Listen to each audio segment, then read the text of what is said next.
So we are joining you here from the 70th International Clay Door Congress. I'm joined today by Matthew from Mandarin Oriental Hyde Park and also Justyna, who's just moved from the Mandarin Oriental Hyde Park to Mandarin Oriental Mallorca.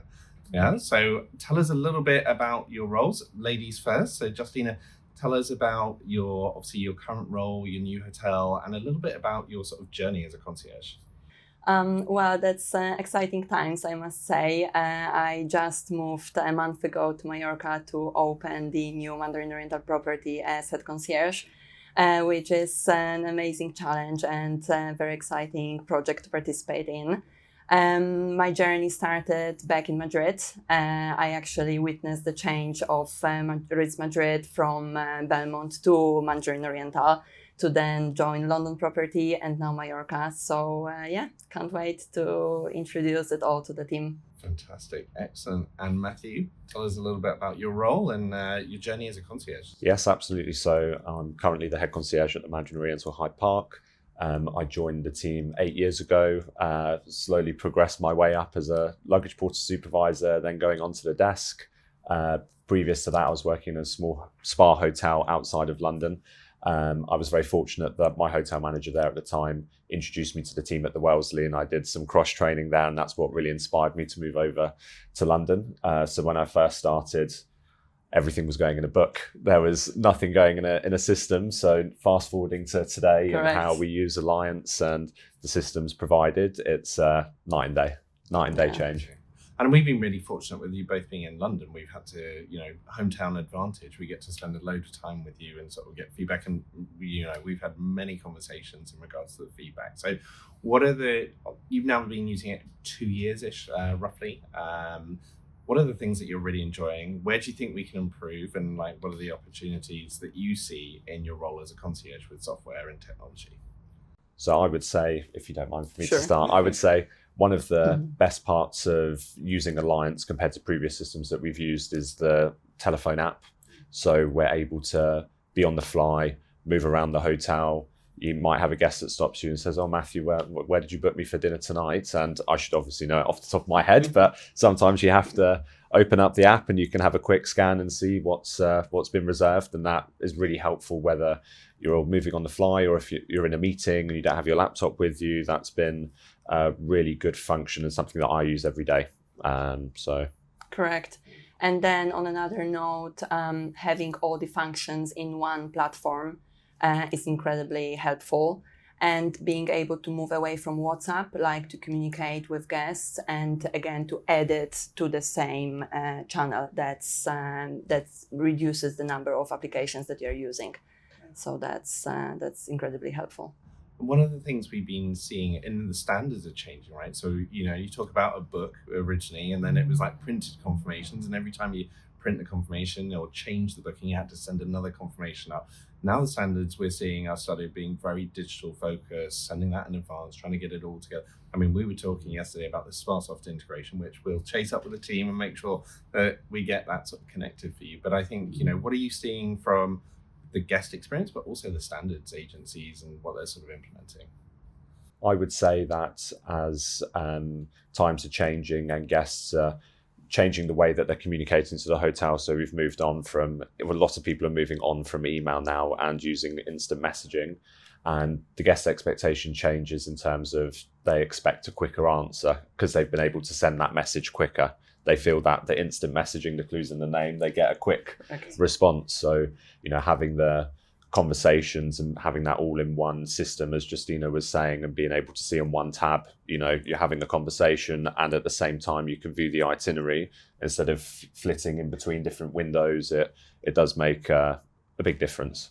And from guest perspective, if we change something on the app, they can see it on the app without even us sending them the notifications. So that's one step forward again. I think that was always the interesting when you talk about that sort of seeing it all together. We made a really conscious effort when we were building the product to stitch it together so you could look at that all together. So you're not having to monitor multiple places, because with your Mandarin Oriental app, you've got guests that are able to make requests and they go directly into you.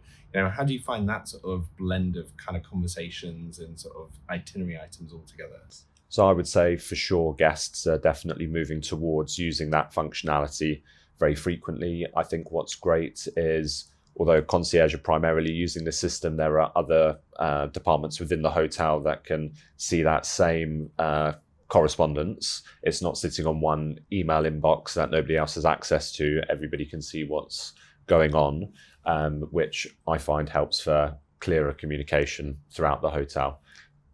Definitely. And if there is an additional question that we maybe not see immediately in the chat, someone from guest experience team can answer it for us. So because it's not in one inbox only. So this is... And vice versa. It correct. Could be, and especially when you're working in smaller teams at night, for example, where you need to have multiple, one colleague may be covering different areas and such, and everybody can help each other.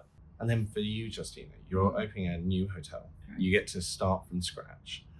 How's that been? Like, because, with the new guest experience and also the staff experience, what are you thinking about implementing, and how are you thinking about setting up a hotel that you wouldn't have really had the advantage to do before in a running operation?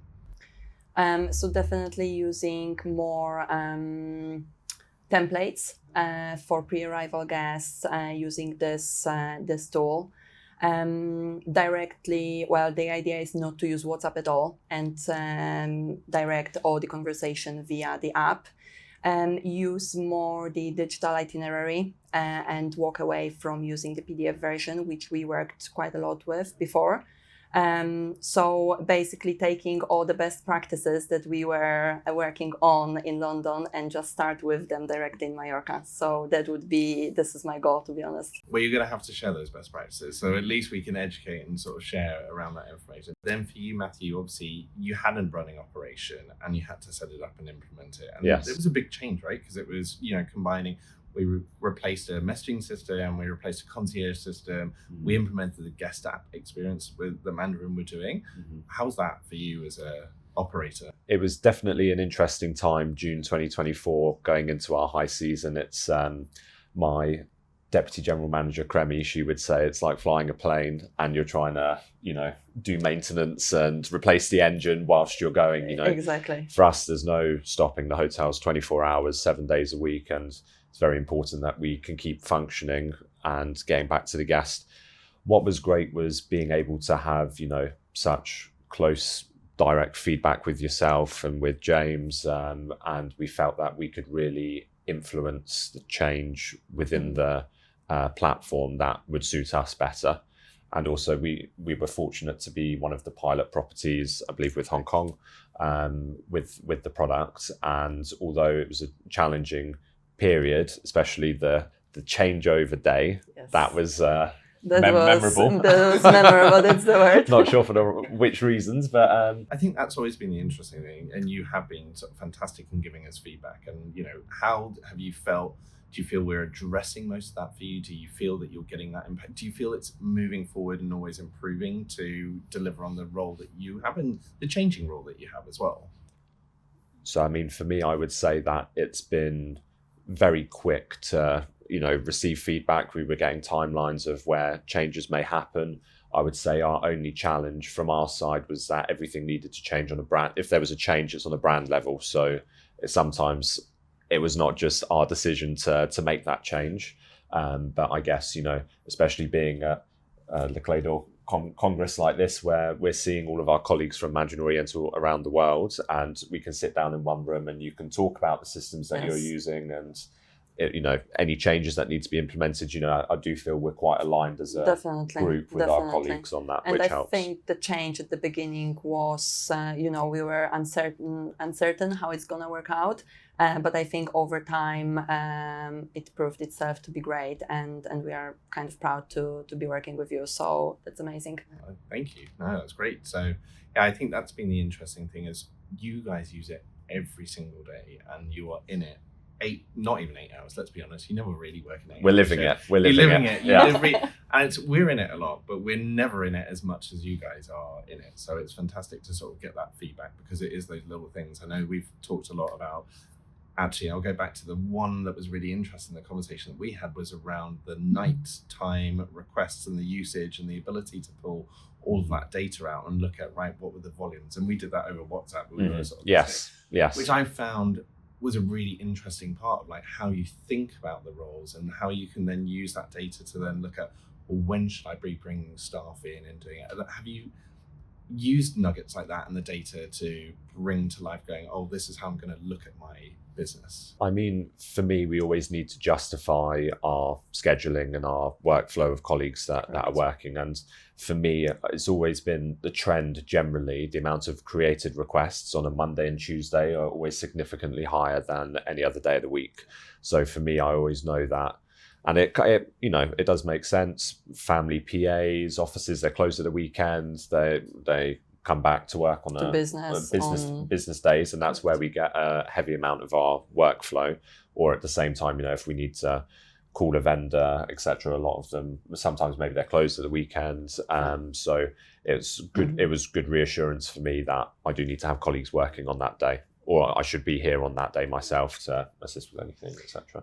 Yes, and then we also prepared a presentation regarding our year in a review, and this was also a great way to see how many reservations we made, how many tours, with a clear division, and seeing which months are the strongest, where to put more work maybe, so you can see it very clearly with the reports. Yeah, one of the things we're working on, and we've kind of got the data that's sitting in the platform, is how far in advance guests are actually asking for things, because that's always the challenge, especially in cities like London and Mallorca. You know, generally they used to be really last minute. Restaurants is a great example of, you look at those and it's on the day or the day before. And if you're lucky, it's always 7 o'clock for 4 people, right? Like, so they're always asking to go now.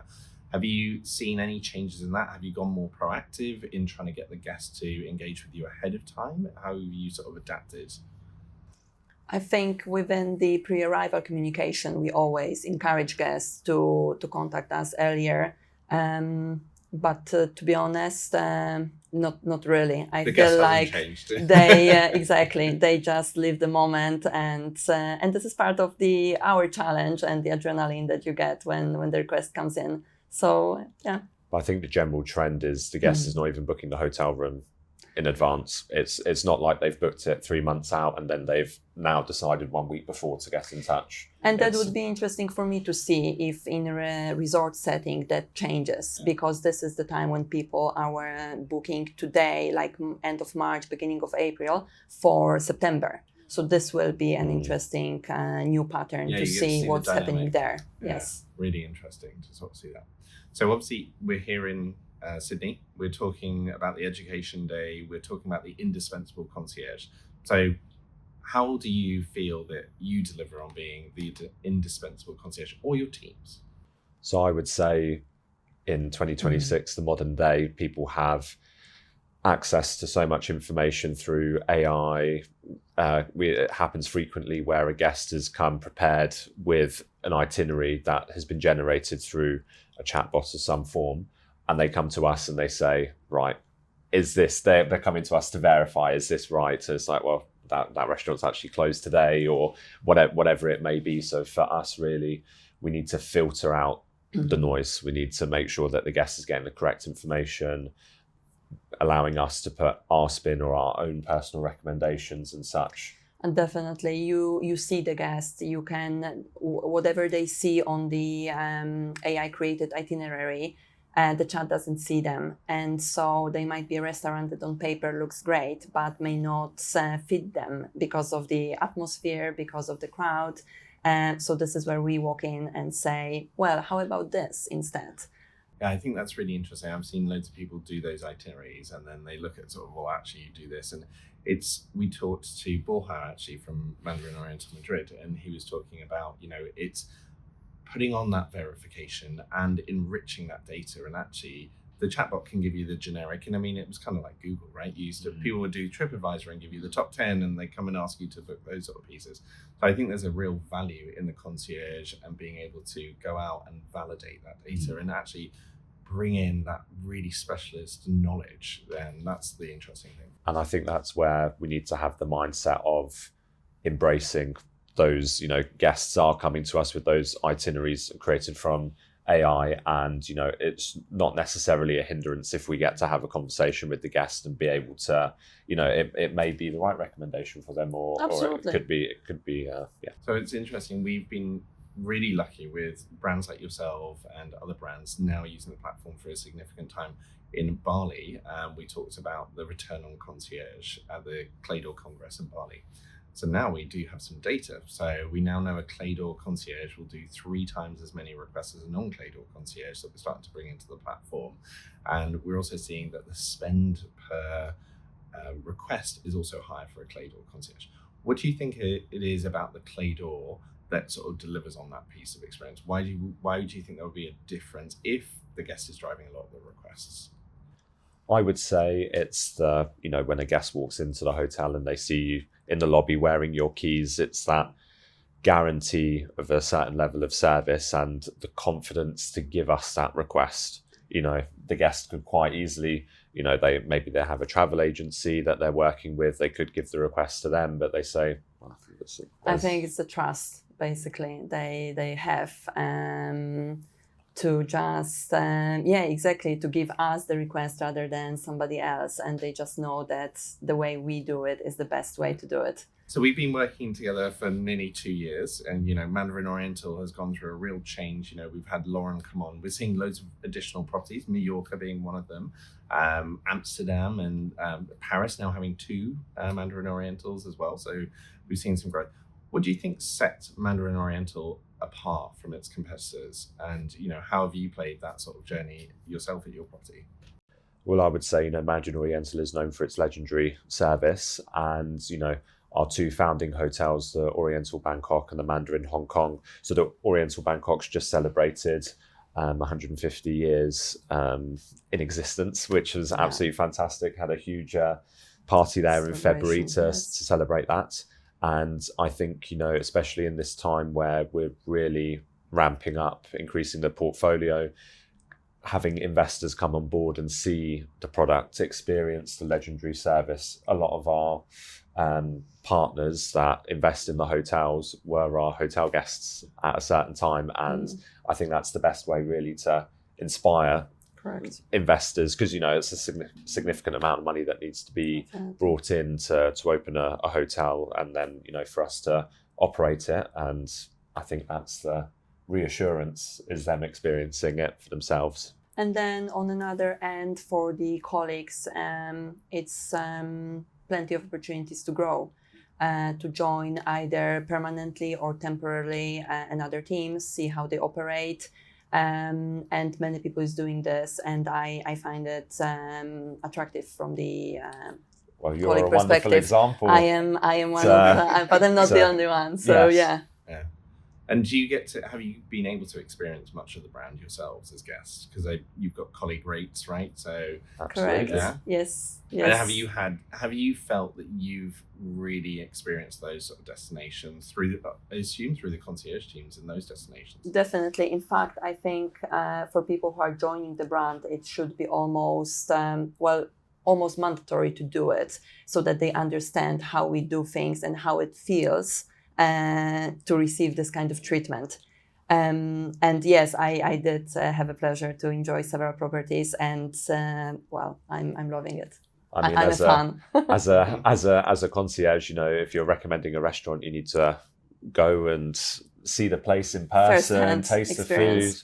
And it's the same, all of our guests don't travel just to London. They'll be going to Madrid, they'll be going to Dubai, wherever it may be. And for us to be able to talk about it from experiencing it ourselves is the best way. Definitely.